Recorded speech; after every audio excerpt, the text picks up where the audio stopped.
Welcome, everyone. And Lisa, Lindy, would you please come up and lead us in the flag and the four-way test?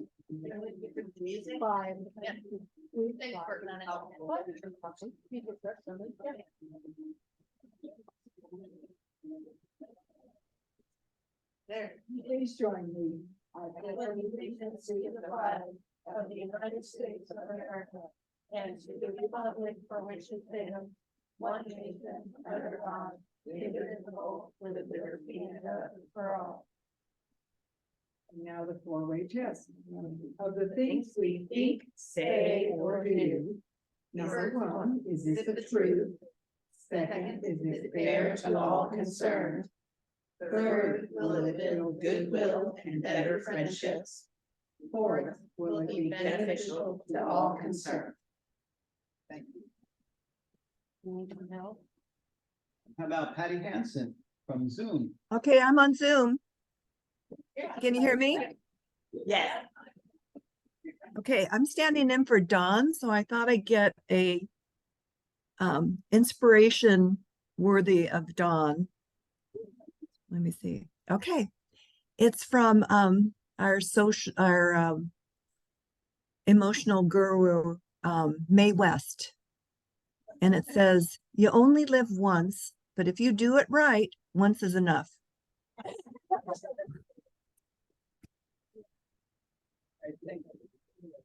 Thank you, Mike, for coming. And I don't believe we have any visiting Rotarians. I didn't see them signed up. And how about any visiting guests that we would like to introduce? Doug? Oh, okay. You can now. All right. How about guests? Do we have any guests to introduce?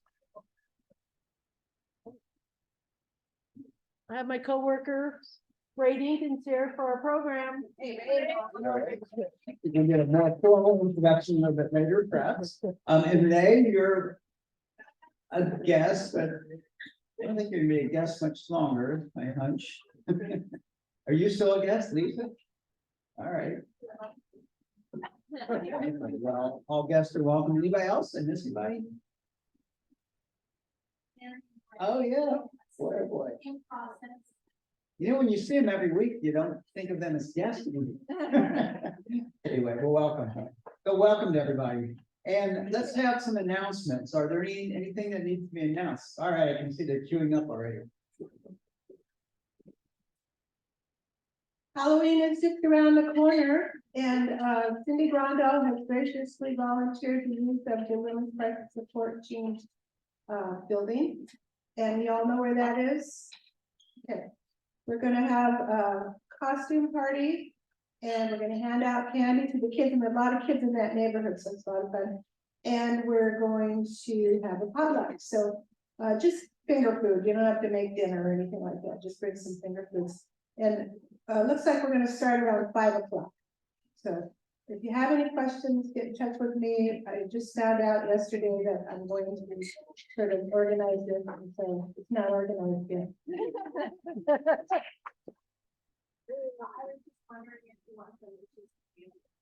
Donations of candy would be greatly appreciated. In fact, why doesn't, if you come, bring a bag of candy. Yeah, right. Yeah. If you come, bring a bag of candy.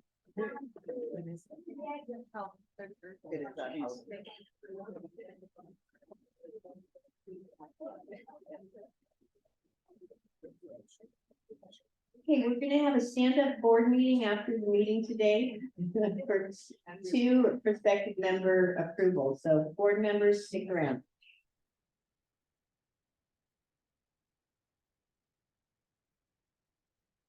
I just wanted to share with you all how much fun we're having. We went to the Women's Crisis Center, and due to generous donations from women from my personal book club and friends from Rotary, we had $120 to spend, and we went crazy. We had Patty Toronto's RAV4 filled to the brim with coats and boots. And we took them this morning and they are all gone, and socks. So we're anxious to do it again. It was a blast and the people really appreciated it, so. Also, they are trying to buy some more thermoses for coffee. They need 2 more thermoses, and those are $30 each. They're 1-gallon thermoses, and they want to buy 1 more 5-gallon container. It's a big thermos, and it's $100. So if anybody wants to contribute to that, I know they'd appreciate it. Because Dr. Murray and the gentleman who's serving coffee, they pay for all that out of their own pocket. So, thanks.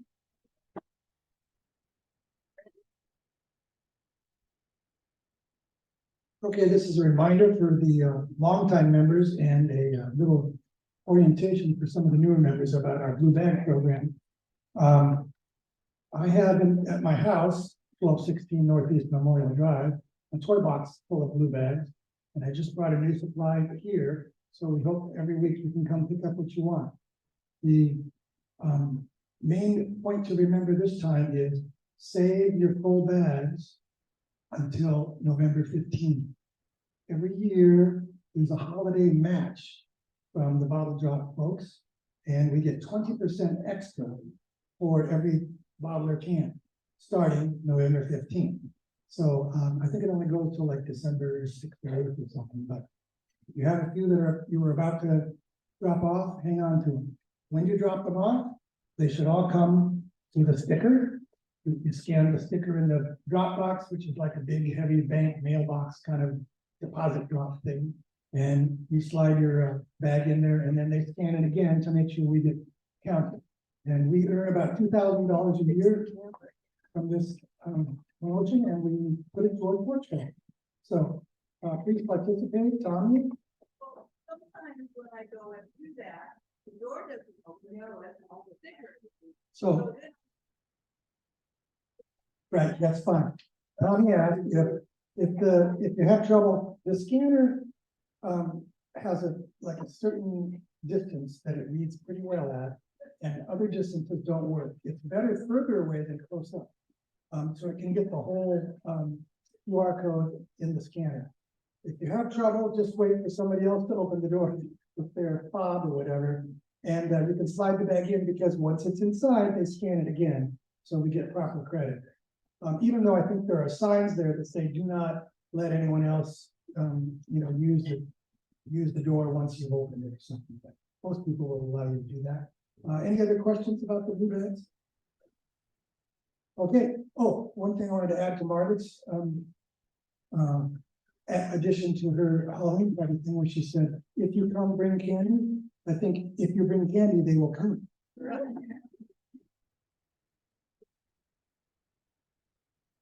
Yeah, and add that bring Kit Kat bars. That's what we like. We like Kit Kat, no, good way. Brief update on the mural. We are nearly done meeting volunteers for the paint job. Paint job is probably going to be done today with volunteers. And then there's still some of the finer details by Leonora, the picture of Brady Adams and the little girl. Leonora's doing that. Judy's doing the rotary wheel details. So that's still to be done. And then we have the thought bubbles. We have another artist that are going to do thought bubbles. So those three heavily detailed things are being done by special people. But basically, we're going to be done with the painting probably today, maybe a little bit tomorrow. So Jody asked about coming out on Saturday. So unfortunately, I don't think we're going to be painting then. There might be some touch up to do, but if we may have a couple of the 3-dimensional metal pieces ready for Saturday, but if so, I'll send an email out to people if they want to come out and help. But we're about done with that stuff. And then at some point, as the 3-dimensional pieces get done, we'll mount them. And then probably in a week, we'll send that hydraulic lift thing back to where it came from. So we're really going great. Yes. Yeah, and I think yesterday we had 9 or 10 different people out there. So it's just really going fast. Fantastic. Thank you.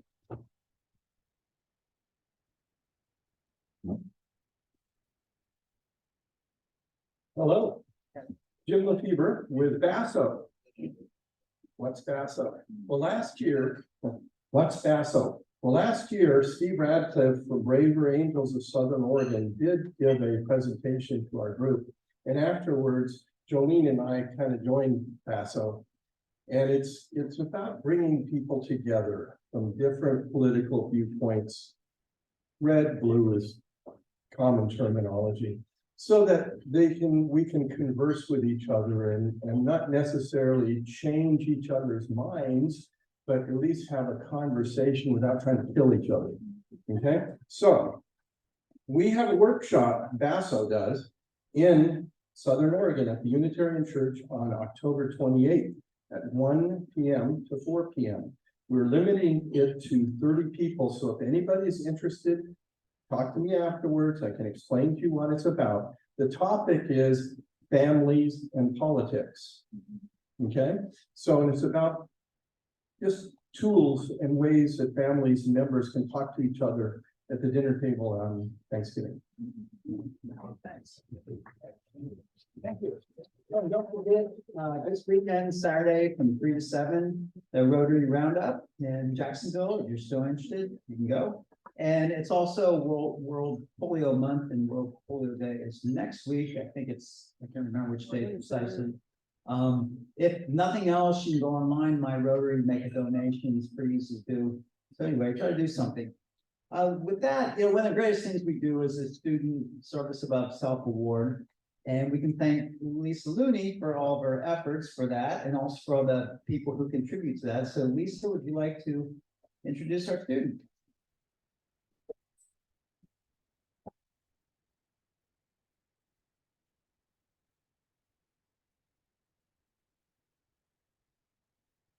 Okay, today it is my pleasure to present the first Student Service Above Self Award for the 2023-2024 Rotary School Year. For over 20 years, our group has endeavored to recognize, acknowledge, and award students from our 7 local high schools for their outstanding service to their schools and the community. Our group as a whole has provided the foundational support to the program, and 16 individual members have added to that support with monies, gifts, gift cards, and gift certificates. So I'd like to acknowledge them and express our appreciation for their support. Jody McDonald from Banner Bank, John Jones, Century 21, Steve Rowe Motors, Tommy Drake, Debbie Brownell, Jenny Hubert, Sally Snyder from RCC, Doug and Bev Walker, Deborah Mead and Oregon Books, Don Welch, Carla Robertson from Rodco, Wynn Howard from Asante, Greg Fishwick, Margaret Bradford, Gina Marie Augusta, Dave Matthews with AMR. Their continued support and generosity has made our award the best ever. Thank you all. Now for our Student Service Above Self winner, Madison Hafele from Hidden Valley High School. And hi. There she is. I just wanted to say thank you guys so much. I really appreciate it. Can you tell us a little bit about what you do and what your plans are? So I'm a senior this year, and my plans after high school are to attend OSU and study environmental science. And I saw your name in the newspaper on some things that you're involved in. Tell us about that. Yeah, so I'm the student secretary of JCYF, which is a student-led nonprofit organization. And this past Friday, we handed out student enrichment grants to the teachers in our community. And yeah. And it was based on what type of needs? I know you had more needs than you actually had funds. So how did you determine those? So we actually had all the teachers that wanted to apply for the grants. They submitted them, and then we went to our leadership classes at the high school and the students at Lincoln Savage Middle School, and they voted. So the grants that were awarded are based on the students. Okay, and what else are you involved in? I'm also involved in Stride, which is like a leadership group at our school, and volleyball and tennis. Active. And so how are your tell us a little bit about, you plan to go to OSU and what were you going to do? Or what are you doing? Environmental science. And what does that mean? So basically it's like kind of going towards the field of like being a like a I don't know why I can't think of it right now. Like what's when you're like camping, there's like a park ranger. Yes. You're out in nature. Anything else you want to tell the group? Nope, just thank you again. All right. Do you have any questions for Madison? Doug? Has she begun to take classes, that are transferable or anything, or maybe already from RCC or anything like that? Have you begun to take classes from like RCC working towards your goal? Yeah, last year I took AP Comp and then US History, and then this year I'm in AP Lit for the RCC credit. See, very good. Anybody else? What inspires you to do this,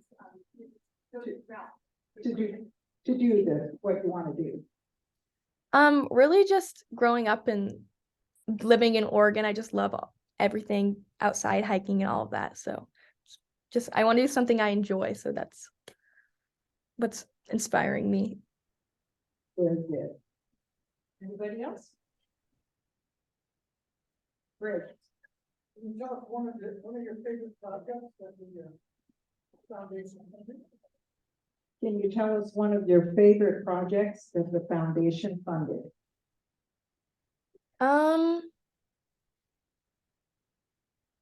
I would have to say there was this one where the teacher asked for like money for snacks to give out to the kids so that they have more energy for like kindergarteners, so that throughout the day when they're low on energy, they can have a little snack that gives them more energy and encourages them to finish the day off strong.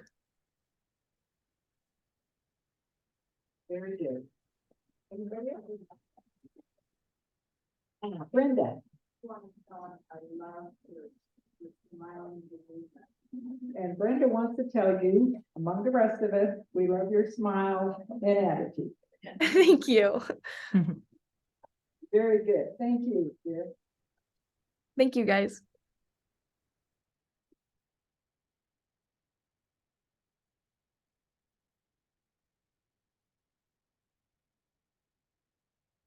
Thank you, Lisa, and congratulations, Madison, and good luck with your studies. I think we need more young people involved in environmental issues. So good luck with your studies.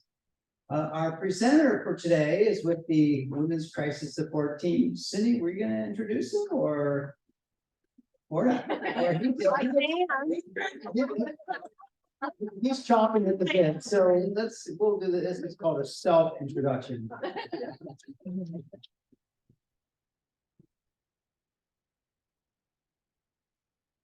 So my name is Ray Dinkins, and I'm the Executive Director of Women's Crisis Support Team. And I'm going to apologize to Patty and the rest of the crew that are on Zoom. I'm a walker, and so I can't stay behind the podium. You'll hear me, but you may not see me, and some people would say that's probably better. Probably not, because I'll follow you. Although she may follow me. I love the natural connections that you have with groups. Number one, we've been connected with your group for years. I've had the opportunity to come and speak with you several times. It's so awesome to see familiar faces. Your Service Above Self award winner today is going into environmental science, and my daughter just graduated from college a little more than a year ago in environmental sciences and got a really sweet gig working for the DEQ. And so if she sticks with it, she'll have lots of opportunity. Jaren, who I believe was a Service Above Self award winner many years ago, I'm not sure.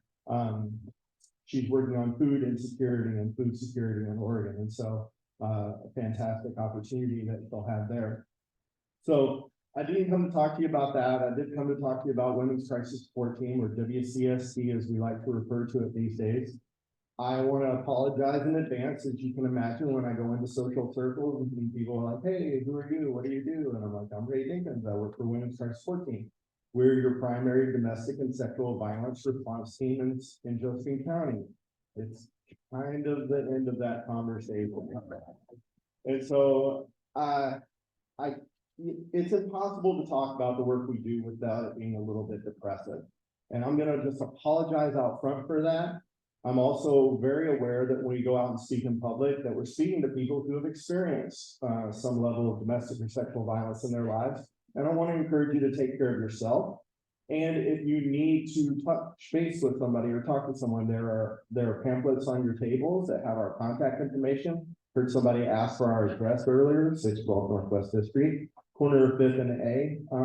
Please reach out and touch base with an advocate if you need that as well. I want to talk to you a little bit about where we're at as an agency and how we're working in the community and why our work is so important. A lot of people, especially, when we talk about how we support different programs in our community, want to know how we stand apart or how we're different than other agencies who might provide some advocacy work in our community. We work to support domestic and sexual violence survivors with a 24-hour crisis line. We respond in real time, in person, to law enforcement in the hospital, twice last night to the hospital, once at 4 a.m. this morning, 4 to 7. And why is our advocacy so important? Well, for a lot of folks who are suffering abuse in their homes, and I want to be sure that when we talk about domestic violence or abuse, that we're talking about all forms of abuse, not necessarily just physical violence. It's easy to run to worst case scenarios, but when we do that, we bypass a lot of other power and control tactics in our community that are equally demeaning and equally dangerous, such as isolation, emotional abuse, financial abuse. And so I want to make sure that when we talk about domestic violence, that we're talking about all of those things. But one of the things that's really important about the work that we do is we are not mandatory reporters. Matter of fact, we're mandatorily not mandatory reporters. Violence Against Women Act and Victims of Crime Act actually mandate that folks who are trained and work for an agency like ours, we have higher levels of confidentiality than even HIPAA laws. And why is this so important? Well, for folks who are seeking help, who are living in a very controlling, isolating, maybe even physically dangerous environment, the only thing they have is their story. And so when they come out and they want to share that story, if they're able to break free for just a moment and share that story, there are so many avenues that they could go, but if they share that story, it runs away from them. So if I've lived in a very dangerous situation where I'm under constant threat of family, threat to pets, threat to everything else, and I get out and I tell the police have to do something about it. The story is no longer mine. If I tell DHS, the wheels start rolling. And in a lot of those cases, abusers know that, and they've already preloaded what's going to happen. So if you tell DHS, they're going to take your kids from you. Or if you tell the police, they're going to see you doing these other illegal things and you're going to get in trouble as well. But they come to the WCST and tell their story, and we can't tell anybody anything. What we do is we support the person who's telling their story and going down the avenues that they want to go, helping them navigate systems, helping them to know what the safest avenues they might use if they do so. And so that's why our work is so extremely important. Where confidential advocacy is available, I'm very proud of this, since Oregon conducted a study on college campuses, where confidential advocacy is available, the number of individuals who sought that service increased by 122%. And the number of individuals who actually been connected to services that they probably wouldn't have otherwise increased by 138%. So you see people actually make connections to the help they need and to the services they need, and that's how we can change the situations. And so that's why confidential advocacy provided by agencies, only like agencies like ours, is so important. So I wanted to get that out of the way. But I do want to talk to you. So I told you, I tell you a little bit about our organization. I tell you a little bit about why our organization stands apart. And then I'm going to tell you about some challenges that we're facing and what we're doing about it. This is kind of the depressive part, but I promise, like, we'll end on like the upswing. So I hope that that's okay. And if at any point you have questions, I like conversations. I love to answer questions. I want you to know what you want to know.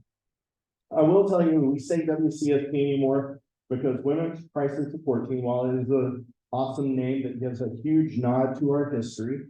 By the way, we were started in 1976 by a small group of volunteers, which makes us one of the longest standing nonprofits in Josephine County. The name no longer reflects all the work that we do. And so I'm hoping to be able to come back to you in about a year and talk about like our rebrand and launch and that we have a name and a space that really reflects like full acceptability to our community. I was thinking, I think a lot about some of the work outside. I mean, the first time I ever answered the crisis line, I think I told this group one time, was a man, and we serve men. Matter of fact, we've seen a lot of elder abuse in our community as of late. Well-meaning older individuals inviting people onto their property, inviting adult kids back home, and suddenly they are isolated and subject to abuse. We have a gentleman in shelter right now. That was the situation. And so, again, Women's Crisis Support Team is a great nod to our history. We don't want to lose that, but at the same time, it no longer reflects who we really are. So you'll see WCST branded on everything. So I don't want to get lost in that, but I want you to know some of the challenges that we're facing right now. And I will talk a little bit about public safety and the availability of public safety, and I'm not advocating either way for safety levies or anything like that. I just want you to know how this affects victims and what we're trying to do about it.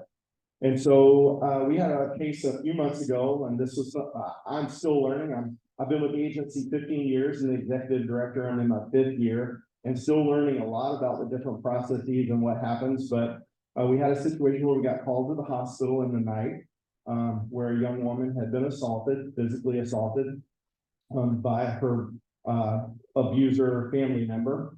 And he was arrested at the hospital. And so we worked with the victim, and she really desired to get a restraining order the next day. So we went and got a restraining order, which is it's just one tool out of many tools that we can help people achieve some level of safety with.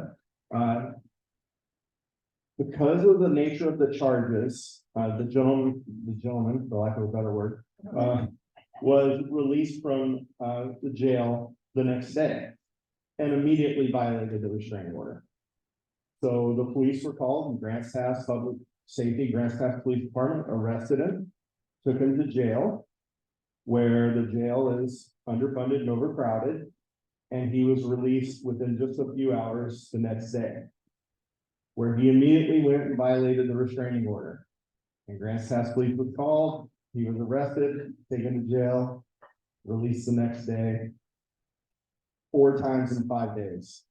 Immediate violations of the restraining order and over again. So I called the DA's office and I'm like, hey, what's going on with bench warrants, and why isn't this dude being like prosecuted for violations of restraining order? Well, we're understaffed, as we all are. WCST is currently understaffed, and we're not prosecuting bench warrants right now. If it gets serious, let us know. I'm like, well, she was in the hospital and he violated 4 times in 5 days, feels a little serious. And so we were able to raise a red flag, and they were ultimately able to begin holding him accountable for those violations. I asked, well, when someone violates a restraining order repeatedly, doesn't it kind of like, aren't you going up the stairs? Doesn't it get a little more serious each time? Each incident is its own separate incident. I'm just surprised by this. And of course, the DA's office, totally, we're on the same page, but we have to go change state law to make something happen, together. So I'm like, well, when are you going to be fully staffed? Well, if the sheriff's department doesn't receive full funding, we won't, because the number of cases will drop, which means some of these things like bench warrants may not immediately come back. Well, this is good news for us to know, because for some folks, getting a restraining order gives them a false sense of security. And they think, well, if I get a restraining order, there's something I can be safe with. And it is true, especially in the city, the police are going to make the arrest, but the time of release is so fast now, we barely have any time to help someone achieve a higher level of safety. So if a violation happens at 8 p.m. and they're released by 11 a.m. the next day, we didn't get a big window to do much, right? So we started really brainstorming, how can we make this more collaborative? How can we help people achieve safety? That's the really sad, depressing part, by the way. We got that out of the way a little bit. So we started working with the police department. By the way, Chief Warren Hinsman, huge supporter of domestic and sexual violence prevention and intervention in our community, and very thankful for his partnership.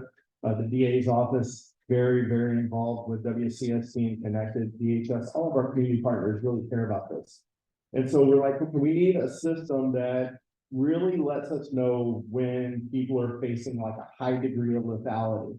And we need to be able to put the pieces together in a way that follows through the system. So we know this is particularly dangerous and we all need to have a heightened sense of awareness about it. So we contacted the Geiger Institute, which is it's a think tank and a working group that is actually coming next week to train us all. This has been like a 6-month ramp up to this. And we're implementing what we're calling the domestic violence high risk team. And I'm very excited about this project because I think it'll address some of these concerns. Police now, when they go out and they have a contact with the domestic violence, it's at the discretion of the police officer whether they give the call to WCST or not. And, you know, with a lot of high turnover and everybody's work and staffing and things, we just don't have the relationship with all the officers that we wish we did. But what we're going to do is we're going to implement a danger assessment for law enforcement. This is a simple 1-page paper. It has 11 questions on it. The 11 questions come from the Geiger Institute, so they've been researched and they show, based on answers, how lethal the situation may be.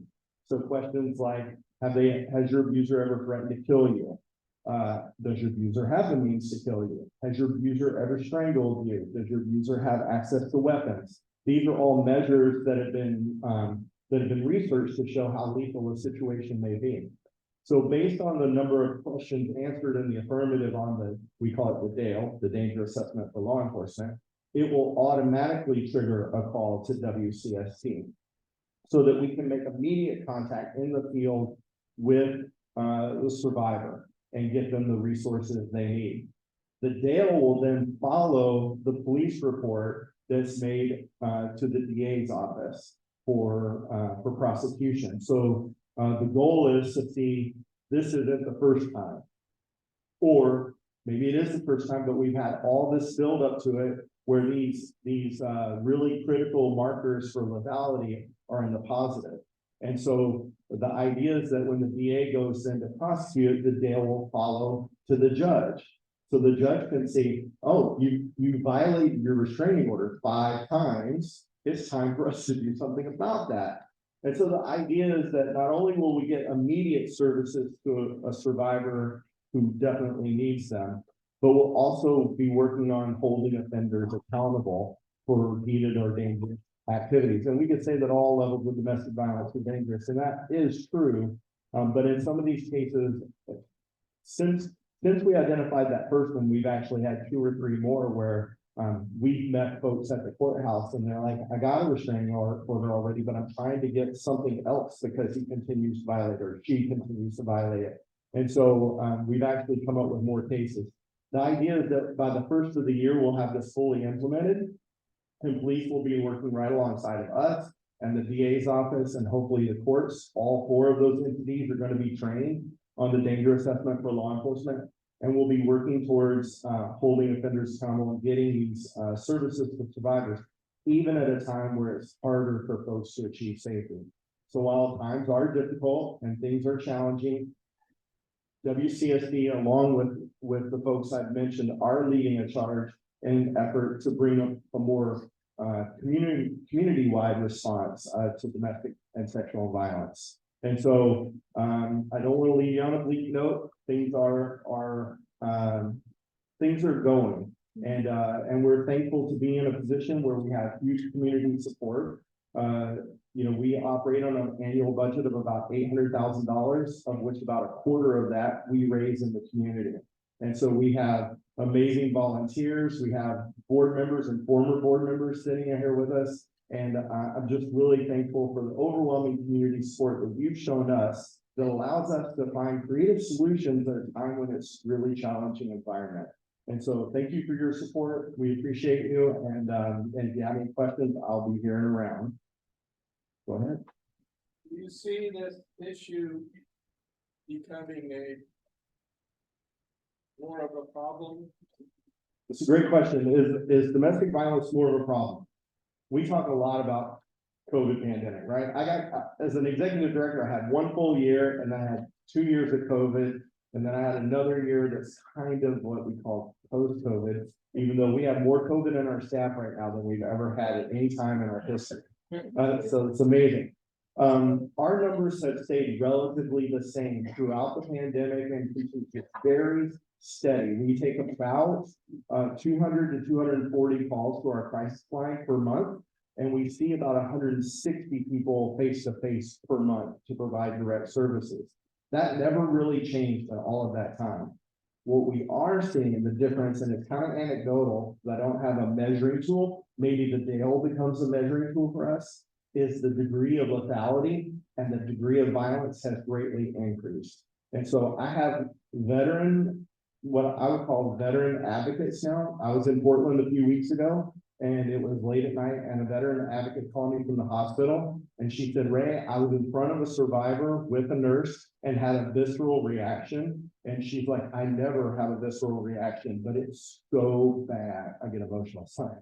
She's like, it's so bad. I had to step out of the room. And I'm like, you're okay. You're okay. We're going to get through it. You know, don't worry.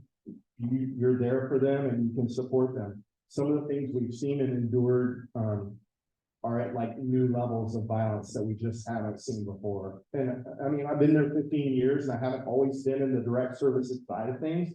I came up through the prevention program, which I've had the opportunity to come and talk to you about, but I've been very aware of some of the things that we've seen and done. And it's definitely, our numbers haven't increased, but the level of violence has definitely increased. Back to Rebecca. Is that the drug?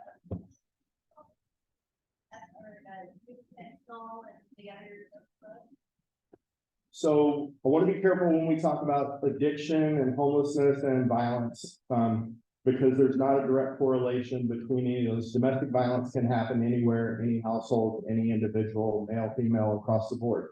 But where we find domestic violence, we often find substance abuse. We often find a degree of homelessness. There's a lot of contributing factors, a lot of a correlation between some of these things, not a direct causal, but they are where we find one, we find the other. In terms of achieving safety, it makes it much more difficult, as you can imagine. And I didn't hear your full question, but I hope that I'm addressing it with what you were hoping to find out. Just because you're suffering from a substance abuse disorder or an addiction doesn't mean that you should be assaulted or you should still be able to be free of violence. For us, we are not an addictions recovery outlet. We depend very heavily on our community partners. So you can imagine when we show up in the middle of the night and someone is under the influence, they've been assaulted, but they're under the influence or they have an ongoing immediate use drug problem. We utilize the sobering center and other resources to get them to a place where we can actually then work with them within 24 to 48 hours. We do provide shelter to active drug users, but it's dependent upon capacity. Of course, we can't have drug use on our campus or in our shelter or anything like that. And when we have it's a communal living situation. So when we have a house full of kids, we may not be able to provide shelter in our shelter for someone who is an active user, but we may be able to provide other resources or other connections to help those people get safe.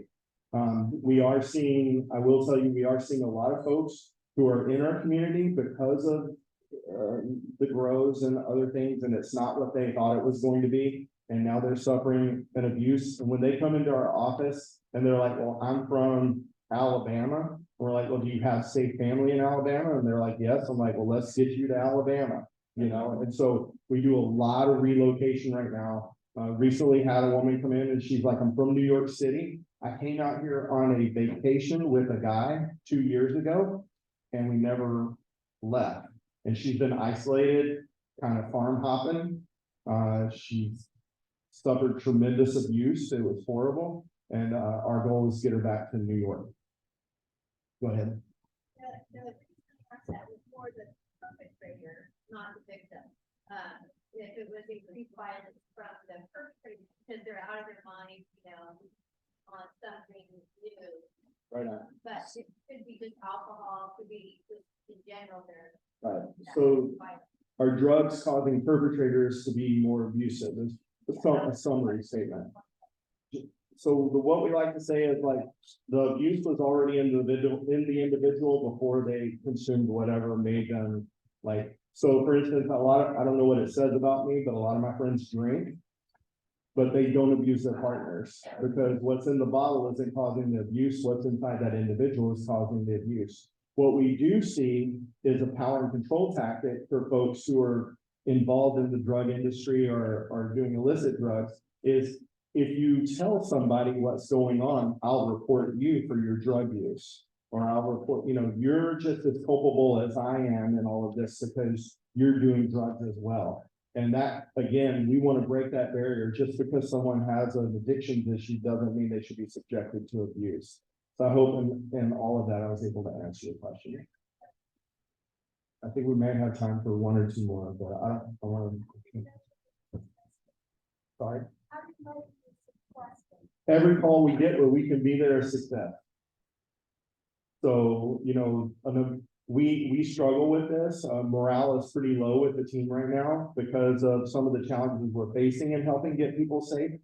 But the reality is we know it takes, I mean, it's a stat that gets thrown around, and I don't know what the exact number is, but if we see it, it's legit. It takes 7 to 11 times for someone to actually leave an abusive situation. But they leave, but to really break ties and move on 7 to 11 times, we've been there for all those 7 to 11 times. And so we had individuals who come in to our office, sought shelter with us, stayed in shelter for a long period of time. The barriers sometimes are so great, especially in our community around housing, children, economic, all of these things. And they'll look at us and go, you taught me so much. And I feel so much better about who I am and what I'm about and what I'll put up with and what I want, won't. What I want and what I don't want, and I'm going back. And we give them our card and we say, when you need us, because usually not if, when you need us, we'll be right here. Because we know they're probably going to need us again. So, but anytime we get a chance to plant that seed or be present or respond to the hospital, you know, a lot of people, we go to the hospital and we support them while they're with nursing going through the process, and they never connect with us again, but we planted a seed and they know we're here, and that's a level of success. Of course, we have folks in our community that came in under the worst situations and are now thriving and amazing, and we celebrate those amongst ourselves quite often. But our work really centers around compassionate presence. And so when we get the opportunity to be compassionately present in front of someone who has suffered the worst thing that you can imagine in their lives, that's what that has to be what feeds us. Otherwise, you know, not every case is going to turn out awesome. You know, those relocations feel great. We're getting them out of here and getting them to a safe family, and that feels great. So we count those as success too. It's challenging. It is.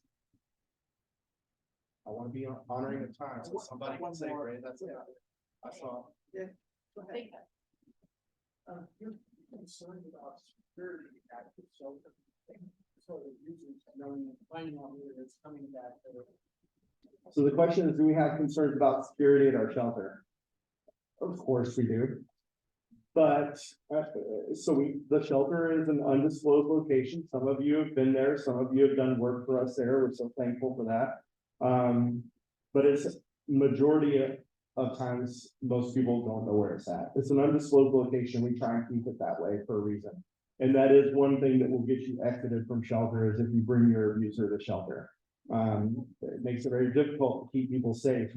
But we do, for the security of our clients and for our staff, we do have appropriate security at the shelter as well without revealing everything. But the reality is the nature of domestic violence is an abuser exerts power and control against a victim that they know that they have power and control over. So a good example is a lot of guys in our community know what I do. And they know that I've been with the agency for a long time. And I know abusers in our community. And not that I'm running with them or hanging out with them or anything, but they'll be like, oh, Ray, you know how it is. And I'm like, no, man, I don't know how it is. And they're not threatened by the work that we do or don't come after us. They have no power here. So they don't exert power where they don't have it. They're thrilled, they're fixed, they're what they need within them that causes them to behave that way is generally over a space where they know they have power and control. And so a lot of times when we go to court, they feel threatened by us. They feel scared of us almost in a sense. We don't take that for granted, but really the only case that I can think of in 15 years that was problematic for the advocates was a young gal who was working to escape a motorcycle gang. And even there, they just would take their motorcycles and drive around our office up on Vine Street at the time with, rolling thunder to try and intimidate us. Never felt really scared of that situation. The other thing is we have a fantastic relationship with our local police department. And they would tell you that WCST Safe Shelter is probably the second most secure building in the city, because when that alarm goes off, they're there. And so many times I've had to roll up behind them and go, sorry. We have a new client and they open that door, So while it's always kind of an underlying concern, it's by the nature of domestic violence, it's generally not something we have to be overly concerned about. Thank you so much. I'll stick around if you want to talk. We do this all day, and I know you don't have all day, but I just want to say thank you again for just listening. I mean, this is part of a lot of people will say, well, what can I do? How can I help? How can we be connected? And I'm like, just knowing and sharing this story, it helps us so much. Letting people know we're out there, and being available to those who might need our services. So thank you so much. We look forward to having you in our office for Halloween. I hope you enjoy that. It worked out great a couple years ago. So What's your new name? we're taking nominations. We're gonna come have that conversation when the time comes, because we want to know what speaks to greater community, what speaks to everybody feeling like our programs are for them. Because it is difficult when people call and go, well, the court told me to call women's crisis support team, but I'm a man. And we are serving lots of men these days. And, men can be victims too. And it's very important that everyone feels like our services are for them. And so we might have that conversation on the side. If you got any grand ideas, I want to know. Thank you. Thank you, Ray. By the way, Ray did offer to stick around, so I know there were a few maybe hands left up, so if you like, stick around and continue the conversation. Okay, Debbie Amin is our Sergeant at Arms. Come on up. Oh, she's bringing a book. This is dangerous.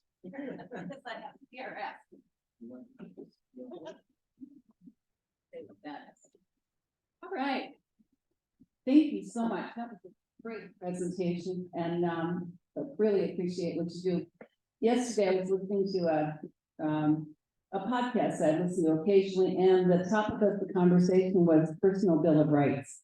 And there's like 26 items on that personal bill of rights. It was pretty interesting. I'll send it to Pine and we can maybe get that link in our not show notes, in our Rotary notes. All right, topic of the day. Jan, you asked the question of Madison, what inspires you? And I've been trying to toss around the head. I had these little vignettes about second graders at Redwood Elementary School that's been with me when I've been running and biking and walking, and how they're so inspiring. When I leave the school, I have this sense of calmness and peace and happiness that it's a rare time in our world right now that you feel that. And I'm particularly feeling appreciative of that. Anyway, so I thought I would share these little vignettes. My first day with the second graders was coming in and the teachers, Mrs. Dean, I worked with her last year, and so she was on, this is Grandma Debbie and blah, blah, blah, and I told them all about Grandma Debbie, and so I walked in, and the kids are looking, and this little girl in the front goes, "Oh my God, it's Grandma!" So that was my humility for the kicking off my time with the kids. Great, love it. So the next time I was coming through the hallway, and the little boy was with that back, and it's Brian, because I read with him the previous week, and he's just flat. I said, "Are you okay?" "Oh, yeah, I've lost my quartz." And I said, "You lost your quartz?" I'm like, "Quartz and pints? What is this?" Well, he had a great big black rock, and there's a little tiny quartz rock that was in the corner of his backpack. Well, he didn't know where it was, and he couldn't find it, so I said, "Well, did you empty your backpack?" "No." "Let's try that." Pulls the stuff out, and he's, "What is this thing here?" And he's fascinated over his backpack contents, and thanks to our backpacks. And so right in the corner, there was a little triangle of quartz. So he was thrilled, and he shoves everything back, and he marches into the classroom, and he said, "We just went on a treasure hunt, and we found treasure." And he's showing everybody and stuff. This week was probably I don't know, they're all wonderful, but has anybody ever heard, I had to write this down, so I took the book up here. Anybody ever heard of a Gigantopithecus? Well, Eli needed to get his self-portrait done, and he wasn't gonna work on it, and so that's what Mrs. Dean asked me. "Well, we're not gonna read it today. Maybe if you spend some time with him, you can help him do his self-portrait." So he was fussing over his hair and whatnot, and all of a sudden he looked at me and he said, "Have you ever heard of a Gigantopithecus?" And I'm like, "No." "Well, this is my face. This is your face, my face. This is what I would grow like if I were a Gigantopithecus." Well, come to find out, and he explained it to me, they haven't been around, they've been extinct since the 1800s because they are so large they couldn't survive. Their teeth were too big and their enamel was too thick. And I'm thinking to myself, "How old are you?" He said, 7. "How do you know all this stuff?" He looks YouTube. And he said, "And you know what? You don't even have to spell to use YouTube." So I'm telling you, the lessons of life are those children, and they are totally inspiring, as is Madison. Madison was great, and so thank you for asking that question, Jan. So for Happy Bucks today, what makes you happy? What inspires you? I'm gonna get 20 Happy Bucks, 5 for each of those 3 little second graders and 1 for Madison. Who else has one? Jan.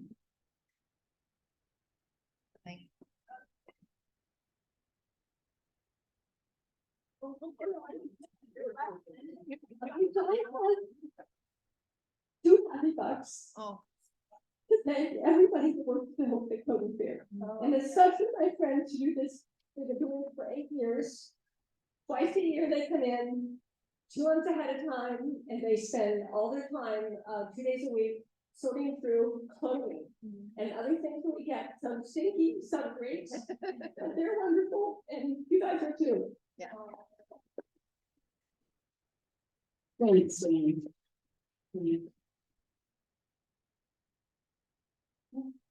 The same with me. I went to volunteer in the women's clothing, the Bay Hotel with the lovely women and donated.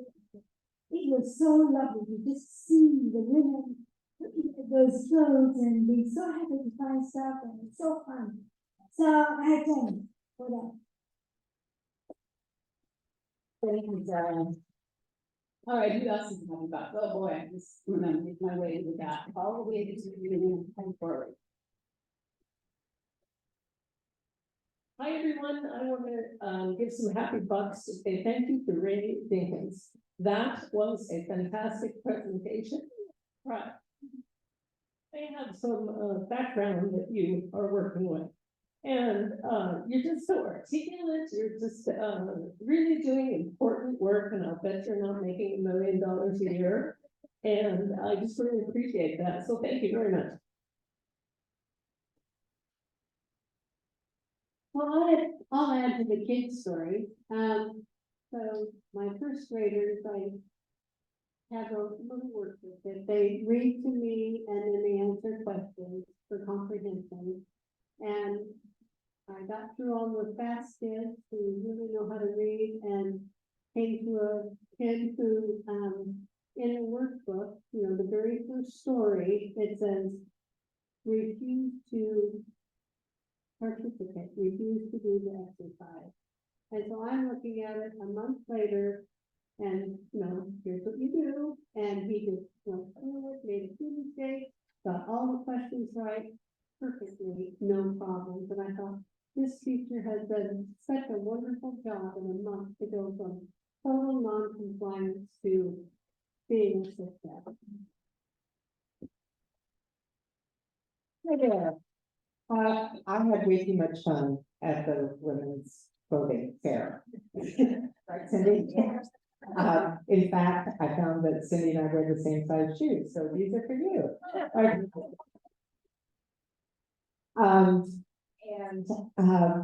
I just got approved to have my surgery on my shoulder after a surgery. I couldn't be more excited. It was, it's been 99 days since the accident. And so it's a lot of hoops to go through. Anyway, that's all for now, but I got more.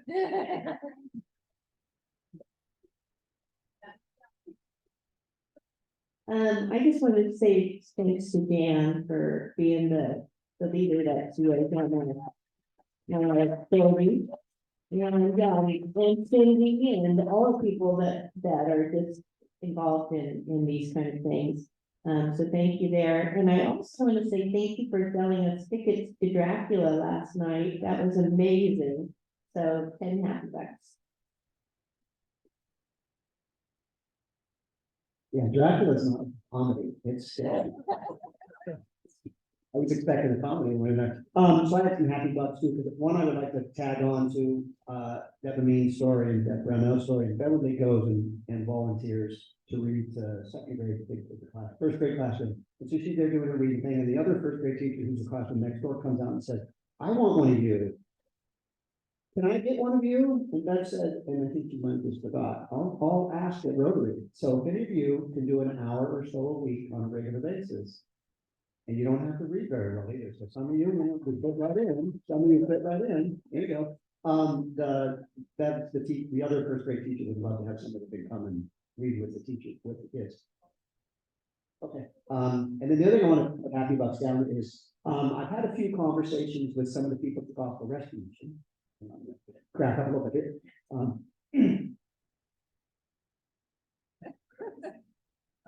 But they're going to start to build a foundry roads as well. So,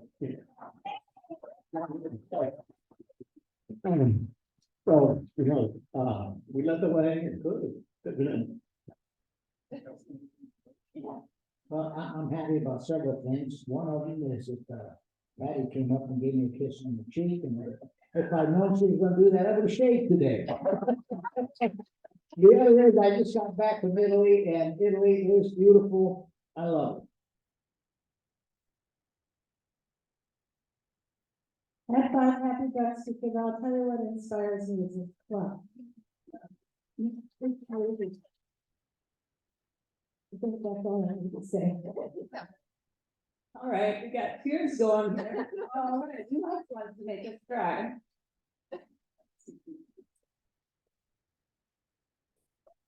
This one is pride and happiness. Our daughter ran her first marathon.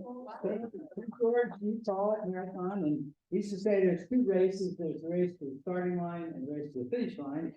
To get to the starting line, it takes a lot of training. Often you get hurt or sick beforehand. So she made it and she completed the race, and it's 26.2 miles, and I'm going to give $26.20. All right. Well, I'm pretty happy. This last week, I went on my first elk hunt and made a 480-yard shot on an elk in one shot. Nice. That's impressive. Have a lot of stuff to cook. And I'd just like to say you have a great voice, because I love voices, but I am celebrating today. My son, I have a godson, he adopted me. He went to school last week over on the coast in Coos Bay to get his skipper's license. And he called in tears multiple times and wasn't sure he could do it, but he graduated, he got his certificate, and he's opening his own fishing bag business, and I am one proud mama. All right, any more? One more, oh, Greg, certainly make us try. A couple of heads. First of all, Kirk, I think those elk are actually pretty big. So that maybe wasn't such a nice man. One is welcome back to Judy Baxter. Glad to have you with us today, and I missed you when we were gone, so that was probably part of it. Secondly, again, to remind some of our experienced members and orient background for some of our newer members, Ray Dinkins was the recipient of our Vocational Service Award a few years ago for the work he does in the community. Second, they mentioned that the organization was founded by volunteers.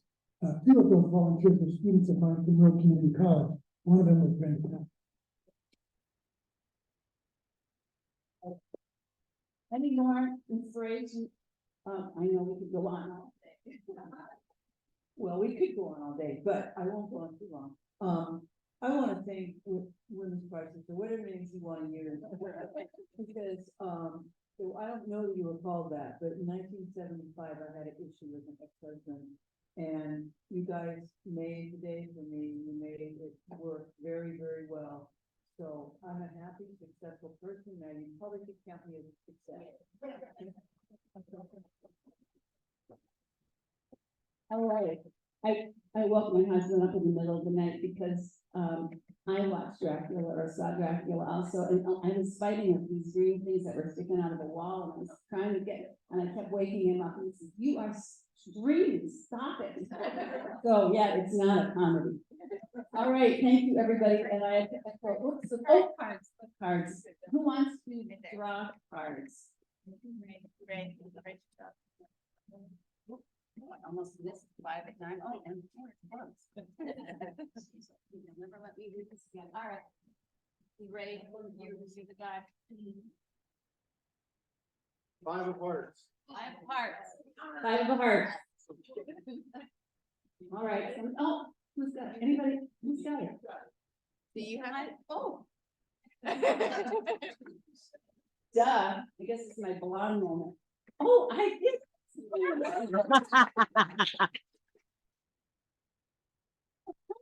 Oh, grandma.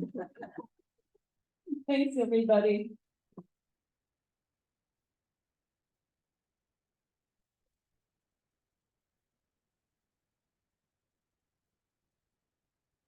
That was a pretty good trip. Okay, don't forget, we have a quick stand-up board meeting after the meeting, after this meeting. I have a quotation from Albert Einstein. Remember the theory of relativity and E equals MC squared? He also said, learn from yesterday, live for today, hope for tomorrow. The most important thing is not to stop questioning. And with that, thanks everybody. Take care.